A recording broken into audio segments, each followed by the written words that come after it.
भागीरथ का जन्म हुआ और भागीरथ ने तपस्या करके गंगा को इस धरती पर लेकर आए, तब उसका नाम भागीरथी पड़ा।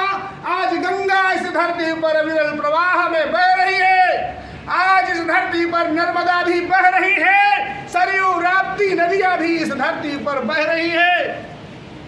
आज दुनिया में हमको हमारे प्रमाण देने की आवश्यकता नहीं है।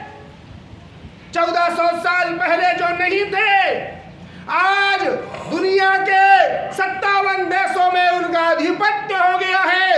एक हाथ में कुरान, एक हाथ में तलवार लेकर उन्होंने करोड़ों हिंदू धर्मावलंबियों का कत्ल किया है, सनातन को मानने वालों का कत्ल किया है।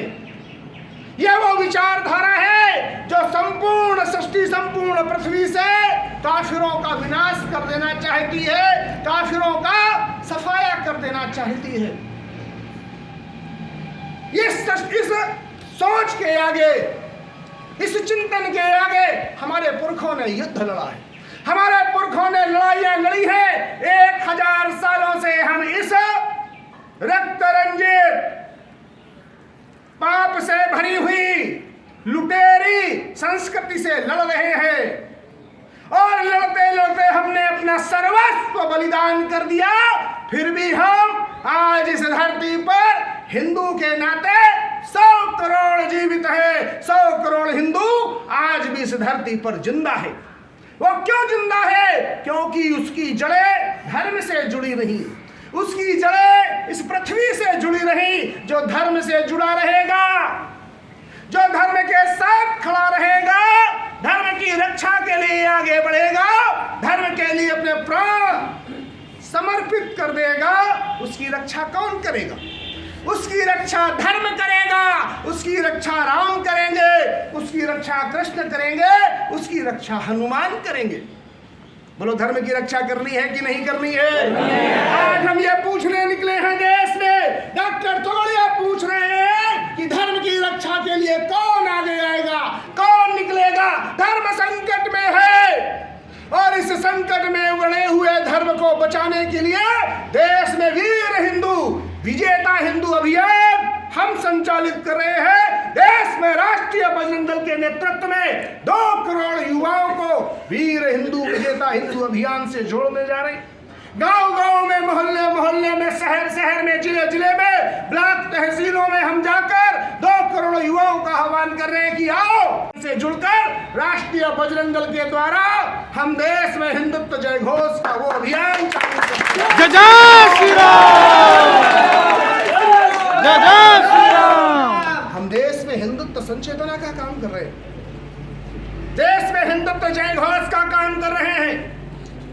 जब पूरी दुनिया लड़ रही थी, जब पूरी दुनिया मारकाट कर रही थी, कभी बाइबल ईसा मसीह के नाम पर, कभी ज्यूस के नाम पर, कभी कुरान के नाम पर तलवारें चला रही थी, तब हम इस धरती पर नालंदा और तक्षशिला जैसे विद्यालयों में विद्या अध्ययन कर रहे थे। आपके बगल में नालंदा था, नालंदा को जला दिया गया और हजारों हजार शिक्षकों को, शिक्षार्थियों को मौत के घाट उतार दिया गया। वो मौत के घाट उतारने वाले कौन लोग थे जिन्होंने वहां पर तलवारें चलाई, जिन्होंने राम के मंदिर को तोड़ा? वो कौन लोग थे जिन्होंने काशी विश्वनाथ को तोड़ा? वो कौन लोग थे जिन्होंने मथुरा में श्री कृष्ण जन्मभूमि पर बने भव्य श्री राम मंदिर को तोड़ा? वो कौन लोग थे? वो कहां से आए थे? वो कौन लोग थे? वो कौन विचारधारा थी? इसका चिंतन हमको करना होगा। वो कौन लोग थे जिन्होंने हमारी संपत्ति लूटी? वो कौन लोग थे जिन्होंने हमारी गाय काटी? और वो कौन लोग आज हैं जो हमारी बहन बेटियों को, हमारे मंदिरों को और हमको समाप्त कर देना चाहते हैं? हमको चिंतन करने की जरूरत है। हम देश में अभियान चला रहे, और वो कौन अभियान? हिंदू ही आगे अभियान। हिंदू ही आगे अभियान वो कौन सा अभियान है? युगों युगों से इस धरती पर हिंदू ही आगे था। हिंदू कुछ पर्वत श्रृंखलाओं तक हमारा शासन चलता था, भगवा ध्वज लहराता था, लाहौर रावलपिंडी में भी हिंदू ही रहता था, संस्कृत वेदों की ऋचाएं गुंजायमान होती थी। सुदूर अफगानिस्तान गांधार की गांधारी को हमने अपनी बहू बनाकर भारत में लाए थे। संपूर्ण दुनिया में भारतीयों का, सनातनियों का, हिंदुओं का जय जयकार, जय घोष चलता था। और आज की परिस्थितियों में पूरी दुनिया की आबादी है 800 करोड़, हम बचे हैं 100 करोड़, बाकी के कहां चले गए? जमीन खा गई कि आसमान निकल गए? ये कहीं नहीं गए। या तो उनका कत्लेआम हो गया या उनका धर्मांतरण हो गया। बोलो, हम आने वाली पीढ़ियों में क्या धर्मांतरण करने के लिए अपने वंशजों को, अपने पुत्रों को छोड़ने वाले हैं? नहीं। इसके लिए तैयारी करनी पड़ेगी, नहीं करनी पड़ेगी? इसके लिए एक्शन प्लान बनाना पड़ेगा, इसके लिए काम करना पड़ेगा। और वो काम क्या है? ध्यान से सुनना, बड़े ध्यान की बात है। अब मोबाइल बंद कर दीजिए।